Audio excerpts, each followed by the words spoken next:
the International Association of Research Scholars and Administration, has launched two groundbreaking academies aimed at propelling research and innovation in the state. The event held recently at the Public Service Staff Development Center also witnessed the induction of over 40 new members into IARSA. Speaking at the event, Commissioner for Establishment and Training, Afolabi Ayotayo, said the newly launched academies, the Center for Educational Planning, Economies and Research Development, and the Academy of Innovative Research, Science and Technological Development, mark a significant step towards strengthening research capabilities in Lagos State, with all drive innovation and support the state's development goals.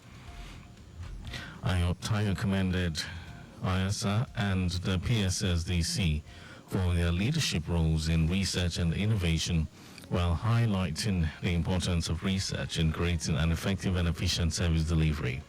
The Director General, Lagos State Public Service Staff Development Center, said the initiative aims to empower employees to thrive for excellence in their respective fields while contributing to the state's economic and social progress.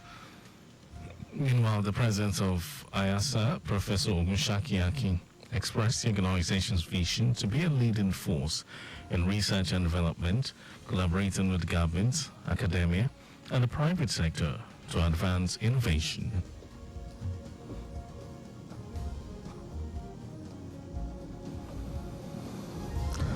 The government has urged residents to continue to keep their environments clean while imbibing good environmental sanitation and hygiene practices. The Permanent Secretary, Office of Environmental Services, Omobolaji Gaji, made the appeal at the maiden celebration of National Environmental Sanitation Day and the second quarterly community sanitation cleanup exercise of the Ministry of the Environment and Water Resources held at Ojudu Local Government Development Area. He explained that the Federal Ministry of Environment, with the approval of the National Council on Environment in conjunction with state and local governments, has set aside June 28 every year as National Environmental Sanitation Day. The Permanent Secretary noted that before the cholera outbreak, the state had scaled up its sanitation monitoring and awareness in public spaces, focusing on motor parks and garages, markets, public schools, abattoirs and slaughterhouses with the aim of sustainable good sanitation practices amongst the people. He advised residents to imbibe the culture of regular hand washing before eating and ensure that they cook their food thoroughly before consumption. Gadi emphasized that residents need to ensure proper waste disposal through the patronage of the LOMA accredited PSB operators and regular cleaning of the tertiary drains for secondary sustainable environment. The Lagos government has charged the traditional birth attendants and community birth attendants trainees of the School of Community Health, Lagos State College of Health Technology, LASCOHET, on the need to act professionally on the job, urging them to work within the limitation and guiding principles. This admonition was given during the third convocation ceremony of the school held within the premises of Lagos State College of Health Technology, Yaba, for over 200 birth attendants comprising the year 2018, 2022 and 2024 sets. The acting provost of the college, Oyerunke Utman Izobo, enjoined the graduates to be good ambassadors of the institution and practice under the ethical code of conduct of the profession.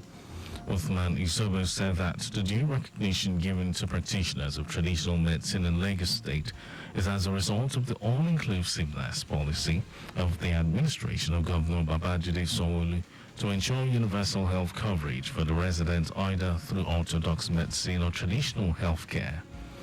While congratulating the graduates, the Registrar at Lagos State Traditional Medicine Board, LSTMB, Babatunde Adili, commended them for their hard work and dedication towards advancing their career, knowledge and skills in providing essential health care to mothers and children during childbirth.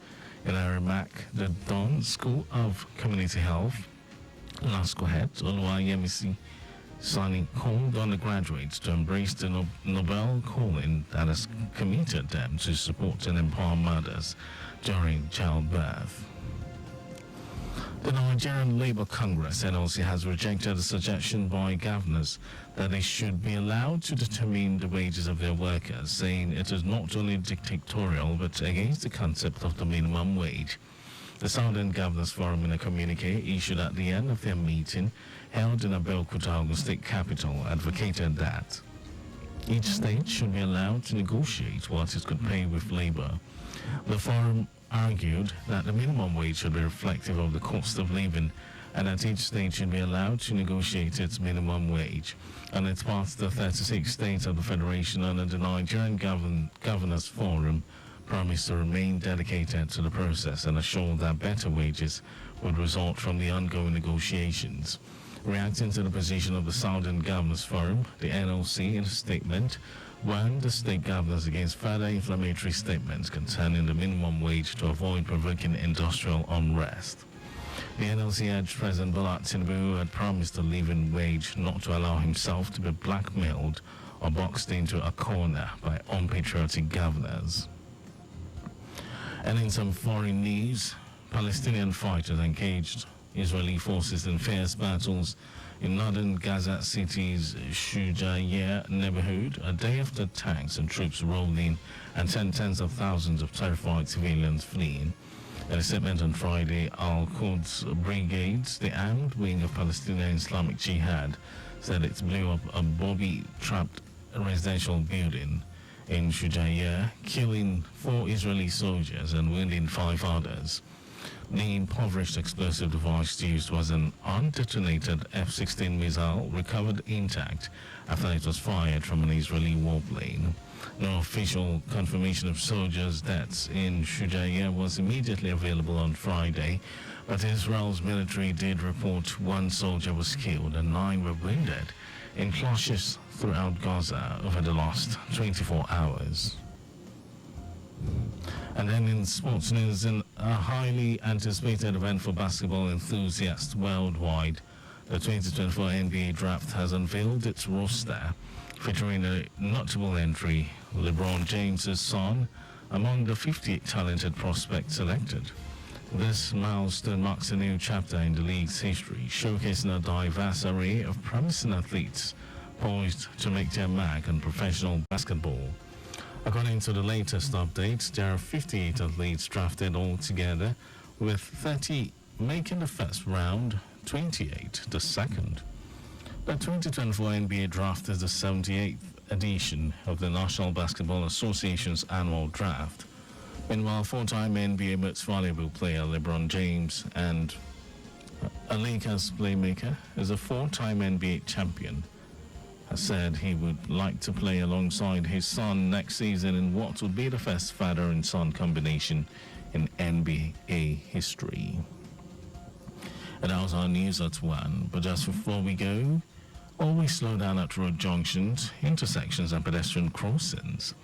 You can follow us and like all our various social media platforms: X Traffic Radio 961, Facebook Lagos Traffic Radio 96.1 FM, Instagram Lagos Traffic Radio 961. Subscribe and watch our news and programs live on YouTube, Traffic Radio 961. You can also visit our website www.trafficradio961.ng. Did you know that the Sanwo-Olu administration donated security equipment worth billions of naira to the police? Well, if you can get more details, it's on the Lagos State Government website, and for contact with the newsroom, send a message to info@trafficradio961.ng. That ends the news broadcast compiled by Adeswa Ejoyoka. Thank you for listening. My name is Mike James. Beautiful afternoon to you, Lagos.